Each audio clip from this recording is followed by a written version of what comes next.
Monday means it's time for Monday Mindfulness Mentoring. I am your host, Laurence. I am the founder of Candle, and we guide you in using biblical and faith-forward principles into creating the life you want based on leadership, proverbs, biblical wisdom, timeless wisdom that really has helped generations before us. And I believe that one of the problems we're seeing today is the fact that we have gotten away from standards. If you think about the quality of life you have is based on a standard that you have for your life. I'm not telling you to follow XYZ faith. I'm not telling you how to think, how to believe, but I believe that we've forgotten what it's like to have a set of rules that we hold ourselves to because we're working so hard to please everyone that we've forgotten what it means to filter things out. I think about the political season coming up. One of the things that worries me is not that people have a voice, rather it's the fact that too many people are speaking from so many sides that there's no consensus about what to do. And individuality is a beautiful thing. Being your own person is a beautiful thing. But I want you to really look at yourself and ask yourself, am I actually being an individual, or am I following the crowd saying, this is what they believe, therefore if I associate with them, I have to believe that? I'm a Christian. And when you talk about money and religion, people are like, oh my God, we can't talk about those, let alone together. But here's a business Bible where I get to say, and I wish that they had I wish this company had like a influencer program, because man, I would probably make a lot of money on promoting this Bible. But when you start talking about religion, you start talking about money, people are like, you can't talk about either, let alone together. And I'd like to have you consider that maybe the reason we have so many problems in sex, relationships, marriage, money, politics, finances, health, is because we haven't been talking about it.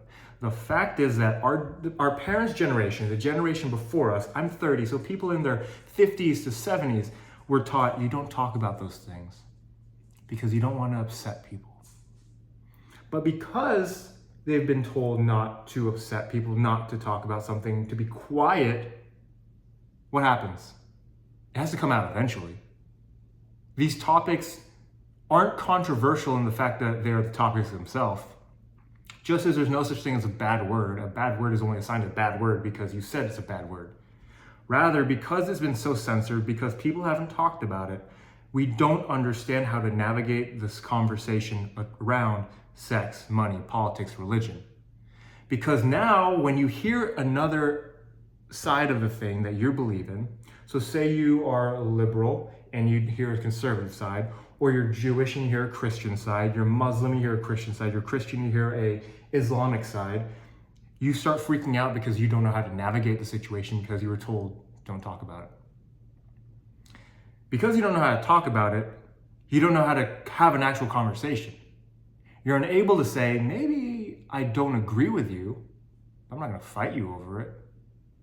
It's not your job to fight and convince people based on fighting. Rather, what am I doing to live my life in the way that shows the morals and perspective and standard that I have? And if you like it, take what you like from it. If you don't like it, leave it.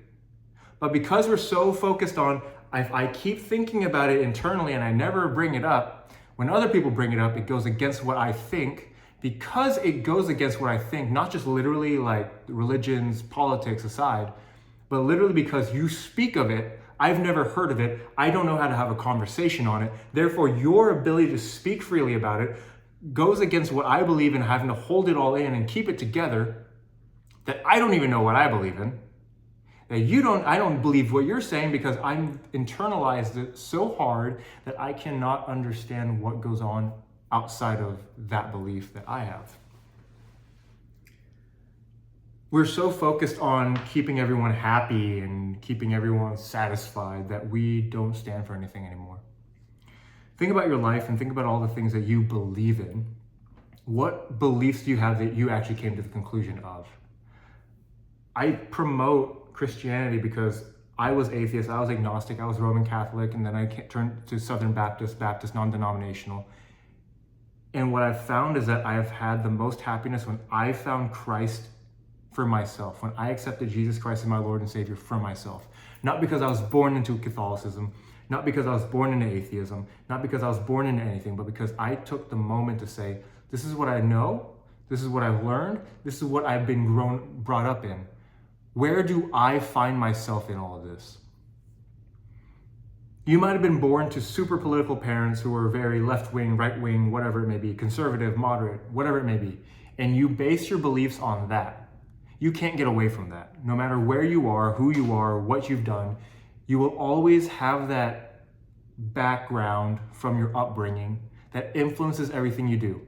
You may be super politically to the left because you saw how your parents were when they were super politically to the right, that because they were so far to the right, you said, I don't like that. I want to go against that. Sorry, I have responsibilities outside of YouTube. So you're gonna have a minute where I'm not gonna edit this.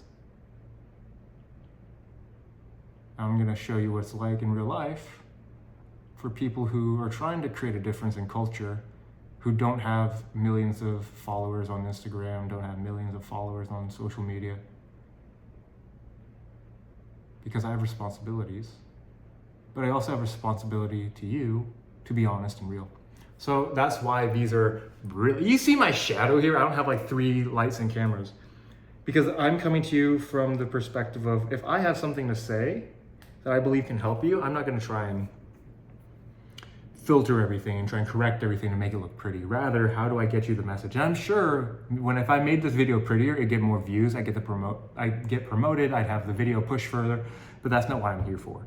I couldn't care less about those vanity metrics. You have people who are trying to break the or solve the algorithm because they want to get seen. But at the end of the day, what's the purpose of getting seen if you don't have a message that's worth speaking on, sharing, guiding from? On social media, I put out a poll asking, hey, if you have any questions on mindset, mental health, and men's mental health awareness, send them. I had way higher engagement on it, but no one asked questions. I had a lot more views, but no one asked a question on it. It made me think about the lesson that I could have just deleted it. I could have just not said anything about it, and no one would have any idea that I didn't get any answers or responses. But rather, I just chose to say, you know what, I didn't get any responses, and I like to think it's because people don't know what questions to ask. Because we've promoted this idea that if you have questions, you don't ask it. You Google it, hide it, look it up yourself. But have you ever thought about the questioning where you're getting your information from? If you are a liberal and you go on a liberal site, you're gonna get things that promote your liberal mentality. If you're a conservative going on a liberal site, you're gonna say everything's wrong. It's like that idea that Einstein said, if you judge a fish by its ability to climb a tree, it's always gonna be wrong. So where are you getting your standard from? Where are you getting your beliefs from? What are you promoting as your beliefs, but you don't even know where they come from? Like for me, maybe it's an upbringing that my parents were raised in the Catholic side of the Philippines, so I grew up Catholic. If they were raised on the Muslim side, they probably would have raised me Muslim. So where did that affect my upbringing, and where did it affect my growing up? And that's where we're getting out there and asking these questions of others comes in handy and where it's important. Because when I went to Catholic school, I had Muslim friends, I had Islamic Muslim friends, I had Jewish friends, I had Hindu friends, and you learn a lot based on being able to like, hey, what do you believe in? Even as a Catholic to a Baptist or a Baptist to a Catholic, I'm like, hey, what do you think about this? But if you're closed off and stop yourself from saying, how do I ask these questions? Because I shouldn't be bringing this up around the table.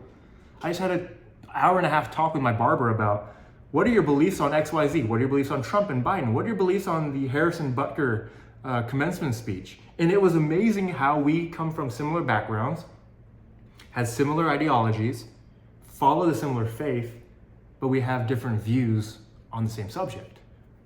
It's like if you look at me from this side, you're still looking at me, but if you look at me from this side, it's a different side versus back and front versus when I had longer hair.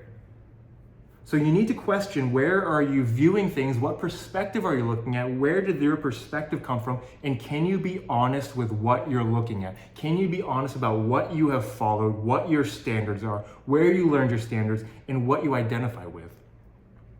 So many people just want to be part of the crowd. I get it. I'm probably on YouTube because I want to be part of the YouTube crowd and influencer crowd or whatever. but there's a perspective that you don't get from others if you never ask the question. So we're gonna talk a little bit more about this in my in-person coaching group. I'm gonna put the links in the description if you wanna get deeper into this. If you got something out of this video, just share a like and do whatever makes you feel happy with this video. I'm not asking, this is not an obligation to join a coaching program. This is not an obligation to upscale your life. This is not an obligation to guide your life and learn the leadership principles that you need to get in order to have it all in your life, from your health, your fitness, your body, your balance, your being, and your business. This is just a free YouTube video where you can take what you want, learn from it, dispose of what's not useful to you. Otherwise, all I care about is that you're happy, you live life the way you want, you don't infringe on others' rights, and you just be a good person. From Laurence with Candle, good morning, good evening, good afternoon, signing off. Until next time.